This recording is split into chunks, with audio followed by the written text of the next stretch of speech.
Hello hello बच्चों, सब लोगों को मेरा बहुत बहुत प्यार। सब लोग फिर से मैं आशा करता हूं कि आप सभी लोग बहुत अच्छे से अपना तैयारी कर रहे हो और सब लोग बहुत ही ज़्यादा फिट हो और अपने पढ़ाई पे बहुत ज़्यादा ध्यान दे रहे हो। तो बेटा देखो, आज जो ये टॉपिक मैंने चूज़ किया है, ये बेसिकली आपको ऑर्गेनिक का बहुत सारे कॉन्सेप्ट को एक साथ जोड़ के दिखाएगा किस तरीके से ये क्वेश्चंस आता है। और ये बेसिकली जेई एडवांस के लिए है, लेकिन आप सभी लोगों को पता है कि जेई एडवांस जहां पर बहुत सारे बंच ऑफ कॉन्सेप्ट्स को एक साथ टेस्ट करता है, उस जगह पे जाके अगर मैं उसका छोटा छोटा पार्ट लूँ, जो फ्रैगमेंट्स को अगर मैं लूँ और फिर जोड़ूँ, जो आईआईटी का क्वेश्चन बनाता है उसका एक एक फ्रैगमेंट जो है बेटा, वो आईआईटी छोड़ के जेई मेन और नीट के लिए भी बहुत इंपॉर्टेंट है। ठीक है, तो बेटा देखो, बिना वक्त को बिताए बातें करके हम लोग डायरेक्ट क्वेश्चन पे आते हैं। पूछा गया है कि द रिएक्शन और रिएक्शंस दैट इल्ड्स, ये एक एस्टर दिया हुआ ना, PHCH2CH2COOMe, एक एस्टर दिया हुआ। तो पहले तो हम लोगों ने आइडेंटिफाई कर लेगा, अच्छा ये एस्टर है, as the major product is और आर। तो ये है आपके पास ऑप्शंस है, देख लेंगे एक ऑप्शंस को, कोई फर्क नहीं पड़ता है। और मैंने क्या किया, इस जो प्रोडक्ट इसका जो बनाना है मुझे, उसको मैंने नीचे लिख दिया है, क्योंकि मैं अब इसको मिटाऊंगा ताकि आपको मैं दिखा पाऊँ। ठीक है, चलिए, कोई ज़्यादा सोचने का या घबराने का जरूरत नहीं है। सोचो किस तरीके से हम लोग इस क्वेश्चन को नॉर्मली सॉल्व कर सकते हैं। पहले देखो, ये कीटोन दिया हुआ है, ठीक है, आइडेंटिफाई करो। सबसे पहले ना, जब आप ऑर्गेनिक में, बहुत जन क्यों डरता है, मेरे पास बहुत सारा मैसेजेस आता है, कॉल्स आता है कि सर ऑर्गेनिक में डर लगता है। ठीक है, ऑर्गेनिक जो है वो तो रट्टा मार के नहीं हो सकता है, केमिस्ट्री ही रट्टा मार के नहीं हो सकता, वो तो बेकार का वो सब जो फालतू का बना के रख दिया है। ठीक है, ये फैक्ट्री वो फैक्ट्री वाला, कि इसमें एक्सेप्शन है, उसमें कुछ नहीं है बेटा, एक्सेप्शन कुछ नहीं है, हर चीज़ का एक्सप्लेनेशन है और कुछ भी चीज़ यहाँ पर रट्टा मारने का नहीं है। ठीक है, उतना तो हर सब्जेक्ट में रट्टा मारना होता है, उतना तो हर सब्जेक्ट में रट्टा मारना होता है। ठीक है, तो बेटा समझो, यहाँ पर पहले ये ऑर्गेनिक जो है ये बहुत ज़्यादा समझने वाला जगह है।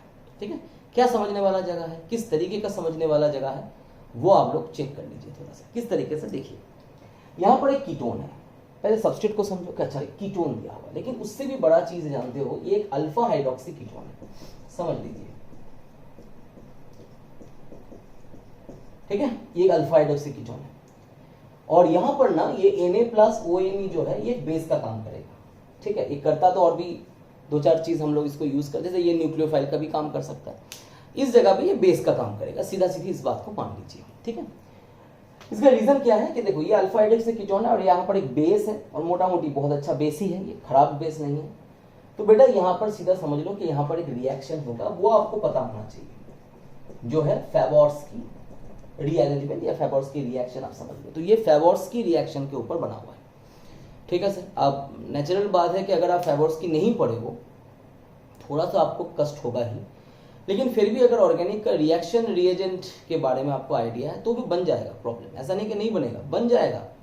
लेकिन अब एक कोई चीज को जान के अप्रोच कर रहे हो और कोई चीज को बस अंधेरे में अप्रोच कर रहे हो, दोनों में थोड़ा सा अंतर तो होता ही। तो मैं आपको समझाता हूँ इसमें होता क्या है फेबोर्स्की में। फेबोर्स्की क्या बोलेगा कि बेटा देखो, ये तो एमी है, यहाँ पर इसको ना CH2H कर देते हैं, समझ लीजिए थोड़ा सा। तो ये OMe जो है वो H को खींच लेगा। ठीक है भाई, तो ये क्या देगा, मैं एक अच्छे से आपको दिखा देता हूँ ताकि आपको समझ में आ जाए। तो यहाँ तो Cl हो जाएगा बेटा, ये CH2- हो गया और यहाँ पर CO हो गया। ठीक है, ये बनता भी इसीलिए है क्योंकि ये जो माइनस है ये तो स्टेबिलाइज हो सकता है, रेजोनेंस स्टेबिलाइज हो सकता है और एक इनोलेट टाइप का चीज बन सकता है। मैं उस चीज पे अभी डिस्कस नहीं करना चाहता। फिर क्या होगा, ये इधर चल जाएगा। ठीक है जी, और ये Cl जो है वो बाहर निकल जाएगा। बहुत बढ़िया। तो ये क्या करेगा, ये एक ऐसा रिंग बना के आपको देगा। 3 मेंबर रिंग बन गया, 3 मेंबर रिंग बन गया। तो बेटा ये अनस्टेबल तो है ही, अनस्टेबल है तो अब NaOMe बोलेगा कि अब मैं एक दूसरा रूप का भी काम कर सकता हूँ। बोला अब कौन सा रूप में तू काम करेगा रे, बोला अब मैं न्यूक्लियोफाइल का काम करूंगा। बहुत बढ़िया, कर सकता है ना, कोई दिक्कत नहीं। हालांकि बेसिसिटी न्यूक्लियोफिलिसिटी दोनों थोड़ा सा अलग टर्म होता है। जो बेसिसिटी है वो बेसिकली थर्मोडिनामिक टर्म होता है और जो न्यूक्लियोफिलिसिटी है उसमें स्पीड मैटर करता है, कितना जल्दी जल्दी आप जाके अटैक कर सकते हो। तो वो एक काइनेटिक टर्म है, लेकिन कोई एक पर्टिकुलर इंसान वो दोनों काम कर सकता है। ठीक है, कोई इंसान कोई पढ़ाई को, समझ लो, आपको प्रैक्टिकल लाइफ से इसको जोड़ो केमिस्ट्री तब तक आसान है जब तक आप इसको प्रैक्टिकल लाइफ से जोड़ सकते हो। कोई बच्चा ऐसा हो सकता है जो बहुत स्लो पढ़ता है, तेज नहीं पढ़ सकता लेकिन बहुत इफेक्टिव पढ़ता है, मतलब उसको टाइम दे दो एक टॉपिक को करने के लिए 2 घंटा, जो टॉपिक शायद कोई भी थोड़ा बहुत तेज बच्चा उसको 40 मिनट में कर लेगा लेकिन उसको 2 घंटा लग गया, लेकिन वो किया बहुत अच्छे से। कोई बच्चा ऐसा भी हो सकता है जो बहुत तेज किया, उसको 40 मिनट की जगह पे उसको 15 मिनट में कर लिया, लेकिन वो भी बहुत अच्छे से कर लिया। तो दैट डिपेंड्स, ठीक है। तो वो दोनों काम कर सकता है, वो स्पीड में भी काम कर सकता है और वो स्टेबिलाइज काम भी कर सकता है। तो ये NaOMe यहाँ पर NaOMe माइनस यहाँ पर न्यूक्लियोफाइल का काम करेगा। सोच लीजिए थोड़ा सा, अगर ये यहाँ पर अटैक करे, यानी अगर मैं नॉर्मली इसको दिखाऊं तो मैं एक काम करता हूं, मैं इस जगह को थोड़ा हटा देता हूं, ठीक है, इस जगह को थोड़ा हटा देता हूं। आप लोग आराम से वीडियो में इसको लिख सकते हो, ठीक है, कोई तकलीफ नहीं होगा आप लोगों को। तो ये बन जाएगा कुछ बेटा इस तरीके का, है ना, ये O माइनस और ये आपका OMe हो जाएगा, ठीक है। थोड़ा सा कॉन्सेप्ट देखो यहाँ पर, अब ये वापस आएगा तो बेटा ये इधर ही खुलेगा, कोई तर्क वितर्क का जगह नहीं है, क्योंकि यहाँ जो कार्बन आयन बनेगा वो केवल और केवल पीएच यानी बेंजीन रिंग के इंटरवेंशन से, रेजोनेंस या जो भी कह लो उससे वो स्टेबिलाइज्ड हो सकता है। तो यहाँ पर एक CH माइनस आ जाएगा, ठीक है भैया।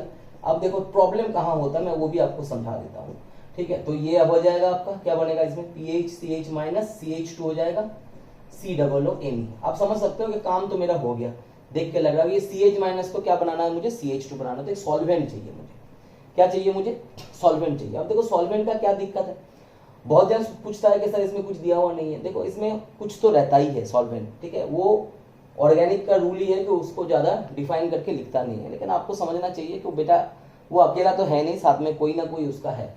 वाटर भी हो सकता है, मिथानॉल भी हो सकता है, मोस्टली मिथानॉल हो सकता है। अगर नहीं भी है तो ये पहला स्टेप में क्या किया था, OMe माइनस, वो जाके कहीं से H प्लस खींचा था ना, ठीक है। तो मतलब वो जो H प्लस को उसने लिया कीटो ग्रुप का CO ग्रुप के बाजू वाला को, तो ये क्या करेगा ना, वापस अपना H को डोनेट कर सकता है, ठीक है। तो हम यहाँ पर डायरेक्टली H प्लस दिखता है। मान लो कि ये जो NeOH बना था पहला स्टेप में, वो अपना H को दे दिया, ठीक है। तो ये H प्लस जाके यहाँ पर अटैक कर दिया, प्रोडक्ट आ गया PH CH2 CH2 COOMe। तो बेटा ए नंबर जो है वो पक्का करेक्ट है, वो ये बना के दे सकता है। समझ लो अच्छे से, कहीं पर भी कोई डाउट है तो पूछ सकते हो आप लोग कमेंट बॉक्स में। वीडियो ज्यादा लंबा ना बने तो मैं थोड़ा सा फास्ट आपको समझा रहा हूँ। तो जैसे ये बना है, अब समझ लो बेटा डी में भी वही बनेगा। कैसे, डी में क्या होगा, यहां से लेगा ना तो ये माइनस हो जाएगा सबसे पहले, इसके पास है, और यहां से लेना तो और अच्छा बात है। एक तो कीटो ग्रुप के बाजू में हो तो एसिडिक है ही है, ऊपर से ये पीएच ग्रुप को भी पीएच ग्रुप के साथ स्टेबलाइज कर सकते, फेल हो जाएगा, फेल ही निकल जाएगा। तो घूम फिर के वही बनेगा ना जी, घूम फिर के आपका तो बनेगा वही, ठीक है। तो ये वापस वही फॉलो करके सेम वही प्रोडक्ट दे सकता है। तो ए और डी तो कंफर्म हो गया, ठीक है। यानी ए में और डी में दोनों में फेवोर्स की आपका हो रहा है, फेवोर्स की बहुत अच्छा एप्लीकेशन है ये। अब हम लोग देखेंगे बी नंबर। बी नंबर में देखो, इसमें आपको थोड़ा सा ऑर्गेनिक डिवाइस भी हो जाएगा। पीएच आपने ले लिया, CH2 आपने ले लिया, Br में Cn डाल दिया, बहुत बढ़िया। उसमें आपने H2 और H2SO4 डाला, वो बेसिकली क्या है, H2 और H प्लस, तो ये H3O प्लस हो जाएगा। तो ये प्रोडक्ट दे देगा PH CH2 COOH, ठीक है बेटा। अब उसमें अगर NeOH और H प्लस दे दिया तो ये अल्कोहल और एसिड है, भैया क्या करेगा, ये सीधा ये आपको एस्टर बना के दे देगा, ठीक है। तो सर बन गया ना प्रोडक्ट। अब देखो यहीं पर तुम लोग धोखा खा जाते हो हड़बड़ी में, एग्जाम के टेंशन में।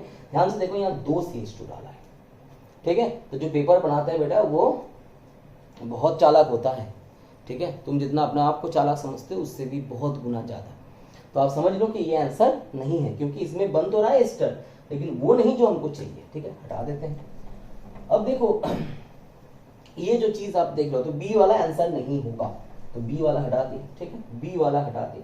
अब यहाँ पर ना बहुत जन एक चीज समझ लो, जैसे ये यहाँ पर भी थोड़ा आइडेंटिफाई करो, ठीक है। आइडेंटिफाई ये करना है कि अगर CH2N2 है, Ag2NeOH है, आपको रिएजेंट का जो काम है वो बहुत अच्छे से समझना पड़ेगा। तो ये दोनों ना जब भी कहीं पर रहेगा और इस तरीके का एसिड वैसिड उसको देके रखेंगे या कुछ भी देके रखेंगे, तो वो बेसिकली नंबर ऑफ कार्बन को बढ़ाता है। अनस्टर्ड सिंथेसिस बोलते हैं इसको, नहीं पढ़े हो तो पढ़ लेना।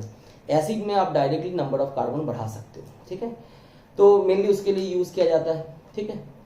लेकिन ये भी है और एक बात भी है कि जब वो अनस्टर्ड सिंथेसिस होता है तो वो कीटीन के इंटरमीडिएट के रूप में कीटीन बनता है और कीटीन से ये बनता है। मतलब कहीं ना कहीं आपको दिखना चाहिए कि अगर इसमें CH2 एक है और कहीं पर अगर ये सब दिया हुआ है, मतलब बहुत जन को वो मैकेनिज्म समझ में नहीं आता है, लेकिन वो टेक्निक समझ में आ जाता है कि जहां पर ये सब दिया हुआ है तो वो CH2 अंदर बढ़ा देगा एक तो थोड़ा बहुत अर्नड स्टार्ट सिंथेसिस अगर आप पढ़े होगे तो अर्नड स्टार्ट सिंथेसिस से आपको ही मिल जाएगा, यानी CH2 अंदर बढ़ जाएगा।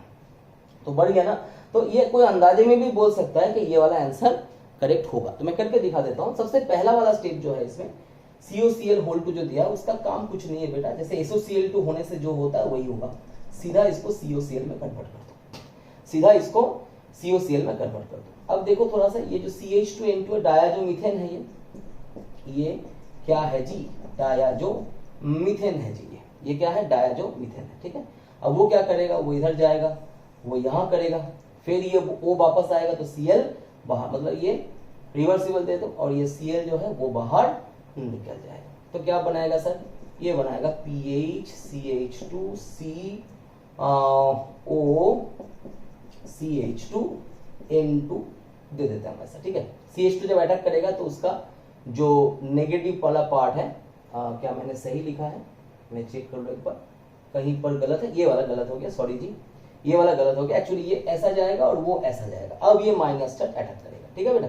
तो अगर ये माइनस गया तो अभी इसके पास ना एक प्लस चार्ज हो जाएगा। अब बैलेंस करने वाला कोई नहीं है इसका।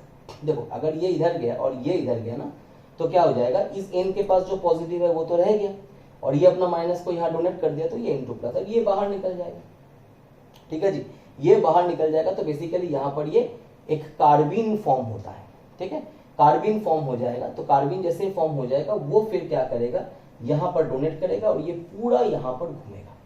इसको हम लोग उल्फ रीअरेंजमेंट बोल सकते हैं। क्या बोल सकते हैं, उल्फ रीअरेंजमेंट। तो ये क्या बना देगा, PH CH2 CH2 CO, तो कीटीन का फॉर्म होगा। कैसे बनेगा सर, ये बनाएगा PH, ठीक है, CH2 CH2 C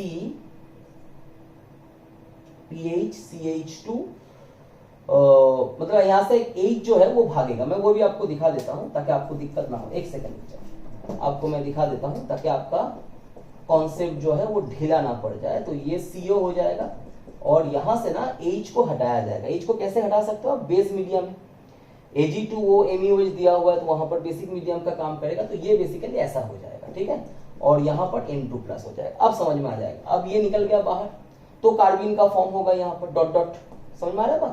तो अब ये इधर जाएगा और ये इधर आ जाएगा, ठीक है। तो ये बनाएगा PH CH2 CH double C double. तो बेटा ये क्या है, यही है तो आपका कीटीन, कीटोन नहीं कीटीन है, इसको हम लोग कीटीन बोलते हैं, ठीक है। ये CH2 अपना जो H है उसको बाहर निकाल देगा। बहुत सारा बेसिक मीडियम है, आप उससे इसको समझ सकते हो। तो ये जैसे निकल गया तो यहाँ माइनस हो गया। अब आप कार्बिन बनाकर दिखा सकते हो, लेकिन बहुत सारे एविडेंसेस है कि ये कार्बिन बनाने का जरूरत नहीं है, वो डायरेक्टली आपका कॉन्सर्टेड प्रोसेस हो सकता है। क्या प्रोसेस है, कॉन्सर्टेड प्रोसेस है, ठीक है। कहीं की जगह पे इसका अगेंस्ट में भी बोला जाता है कि नॉन कॉन्सर्टेड होता है, लेकिन कॉन्सर्टेड प्रोसेस जो है वो काफी रिलायबली आप इसको ट्रस्ट कर सकते हो, ये रिलायबल है, ठीक है।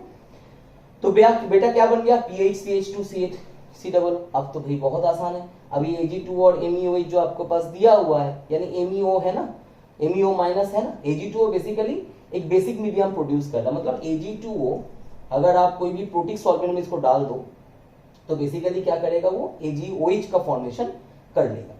तो यहां पर वो क्या करेगा, लास्ट में MEOH जो है वो यहां पर अटैक करेगा। कैसे सर, ये इधर चल गया है ना जी, अगर ये इधर चल गया तो भैया ये MEOH ऐसा हो जाएगा, ये यहां अटैक करेगा, ठीक है, और करके ये भी अल्टीमेटली इसका प्रोडक्शन कर लेगा। खुद से कर सकते हो आराम से, ठीक है, वीडियो लंबा ना हो जाए, शॉर्ट कर दिया आप लोगों के लिए। तो बेटा ये हो गया आपका इस क्वेश्चन का जवाब। आप समझ सकते हो, थोड़ा सा स्टैंडर्ड है, जो लोग एकदम पढ़ाई नहीं किए उन लोगों के लिए, लेकिन जो लोग पढ़ाई किए हो उन लोगों के लिए ये बहुत आसान क्वेश्चन है और ऐसा क्वेश्चन आना चाहिए। और आएगा तो आप लोग में से जो लोग पढ़ाई अच्छे से किए हो वो काफी जल्दी से आगे निकल जाओगे, ठीक है। All the very very best. किसी को कोई भी डाउट, कोई भी क्वेश्चन कुछ भी है डाल दीजिए। Thank you very much.